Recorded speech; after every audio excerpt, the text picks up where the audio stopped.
como para todos vocês. Eu sempre acho que eu estou falando para pacientes, mas aqui a plateia pode até ser de pacientes. Eu sou paciente, por exemplo, não de doença inflamatória, mas de outras coisas. Aqui a plateia de profissionais de saúde.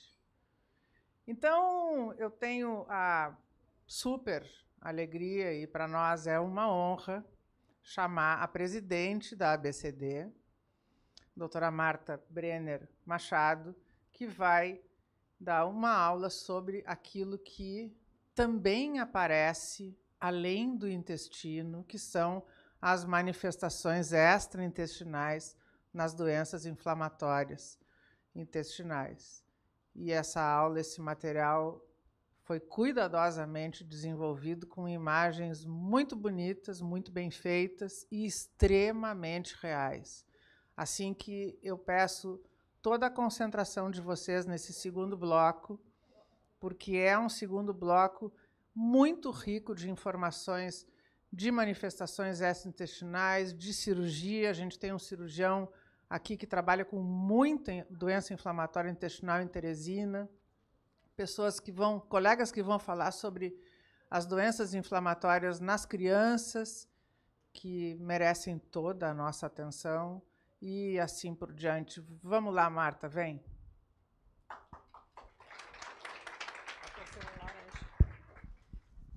Acho que a turma, depois do café, agora só está frio ainda aqui. Eu vim lá do sul, estou sentindo um frio horroroso aqui. Vocês não estão achando frio? Ah, não, porque nós vamos congelar, ainda bem que está todo mundo com um cafezinho e tal. Então, vamos continuar a nossa tarde. Eu acho que esse tema é extremamente importante, porque a gente vem numa sequência de aulas da importância dos sinais e sintomas, do correto diagnóstico, do tratamento dessas enfermidades, o que nós temos disponíveis, tanto no sistema público quanto no privado, dessas novas medicações que nós chamamos de terapia avançada. E isso tudo, na verdade, faz parte de um entendimento dessa enfermidade. E, por incrível que pareça, as manifestações extraintestinais, elas devem fazer parte da anamnese de vocês, porque muitas vezes é por aqui que a gente vai pensar na doença inflamatória intestinal. Então, as manifestações são os meus conflitos de interesse. As manifestações extraintestinais são manifestações que não são limitadas no aparelho digestivo. E é interessante que, às vezes, a gente pergunta: o senhor teve alguma coisa na boca, no olho, dor articular, na pele? E o paciente diz: mas para que essas perguntas, doutora? Então, é super importante na nossa anamnese, porque nós estamos conversando de uma doença sistêmica, que qualquer órgão pode estar envolvido. E se vocês olharem que 50% dos nossos pacientes, alguma manifestação extraintestinal, eles vão ter ao longo da sua doença. Então, aqui é muito interessante esse artigo, que eles classificam como manifestações extraintestinais clássicas, que vocês vão ver de azulzinho, que é no olho, uveíte, episclerite, são manifestações orais, a colangite esclerosante, que a Jocely já falou bem, mas as principais são as articulares, que é dor articular, tanto periférica, pequenas articulações, doutora, minha mão, ou às vezes ombro, e muita dor lombar, para a gente pensar nas espondiloartrites, e as manifestações cutâneas, como a gente vai ver. Mas também a gente tem hoje uma gama que a gente chama de situações associadas, quadros pulmonares associados com granulomas no parênquima pulmonar, miocardites, complicações do nosso tratamento. Vocês veem que vai aumentando esse espectro, complicações do nosso tratamento, como uma pancreatite pela azatioprina, uma osteoporose pelo uso prolongado de corticoides. Então, tudo isso tem que ficar no nosso pensamento na hora que a gente está com um paciente com doença inflamatória intestinal. O porquê dessas manifestações extraintestinais, como a doença em si, vocês viram que a gente está falando de uma doença multifatorial, fator genético, fator ambiental. A gente aqui também, a gente não sabe exatamente a patogênese, por que alguns pacientes têm doença inflamatória intestinal e têm manifestação fora, no olho, na boca, nas articulações, na pele. E provavelmente tudo isso tem essa concordância imunogenética dessa doença. Então, tem alguns trabalhos mostrando que esse sistema, o HLA, se relaciona com essa tendência, vamos dizer assim, deste paciente ter, além do intestino, outra manifestação extraintestinal. Então, a gente conhece alguns marcadores que isso a gente pode pedir no sangue do nosso paciente, que é do sistema HLA, por exemplo, o B27, que está muito presente na espondilite anquilosante, o B58 nas manifestações oftalmológicas, e esse link da nossa microbiota, dessa doença circulando, dessa suscetibilidade genética faz com que esses pacientes tenham inúmeras manifestações. E vocês veem que interessante que ela não precisa ser na hora que a gente está fazendo o diagnóstico. Elas podem vir ou antes do diagnóstico, meses antes, 1, 2 anos antes, ou até 30 anos após o diagnóstico. Então, cada consulta é muito importante vocês perguntarem. Tem alguma coisa no olho, alguma coisa na pele, nunca ficou amarelo, não tem coceira, nesse roteiro de manifestações extraintestinais. Porque eu sempre digo que, às vezes, o paciente vai no consultório do gastroenterologista ou no procto, ele não fala da pele, ele não fala que foi no oftalmo. Ele chega no oftalmo, eu estou com dor no olho, meu olho está vermelho, ele não fala que tem doença inflamatória intestinal.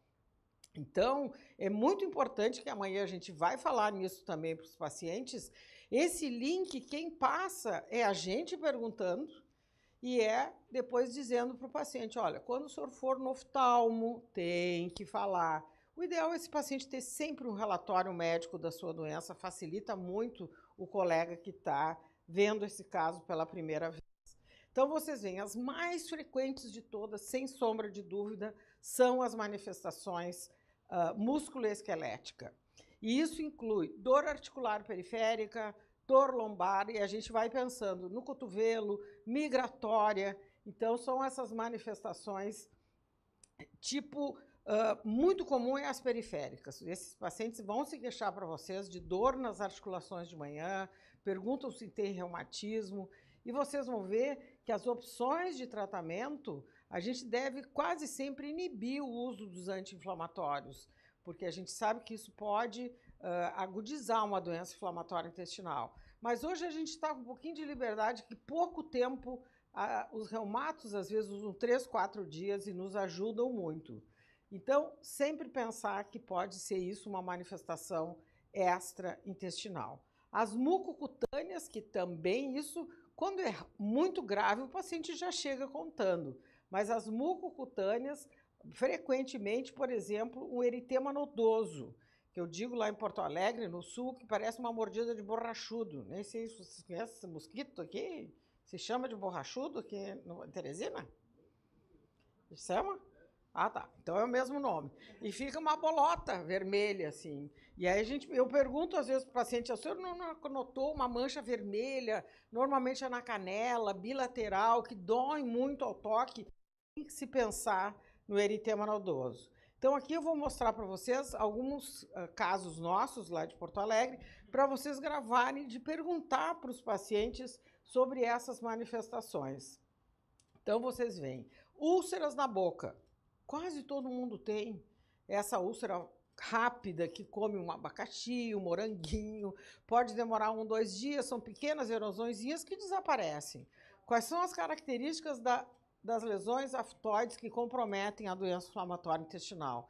Elas são de longa duração, é uma afta normalmente que demora mais de 4 semanas para cicatrizar, tem bordos elevados, como as imagens do cólon são imagens da boca.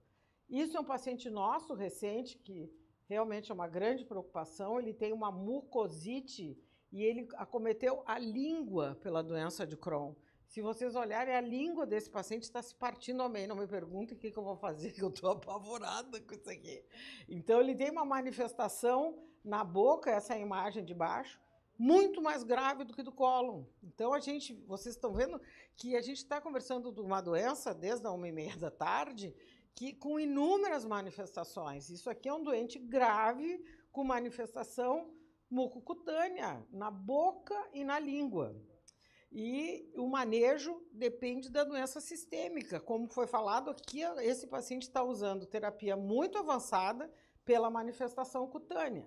Olhem as manifestações de pele. Esse é uma paciente também que tem Crohn na língua. E apareceu granuloma nessa biópsia. Inicialmente eu achei que isso era um câncer de língua. Isto é Crohn na língua. Tem períodos que essa paciente tem que fazer nutrição enteral com sonda nasogástrica, de tanta dor na língua que ela não consegue mastigar os alimentos. Isso é uma outra paciente com uma doença restrita ao ilho e tem Crohn na genitália, uma úlcera na genitália por doença de Crohn.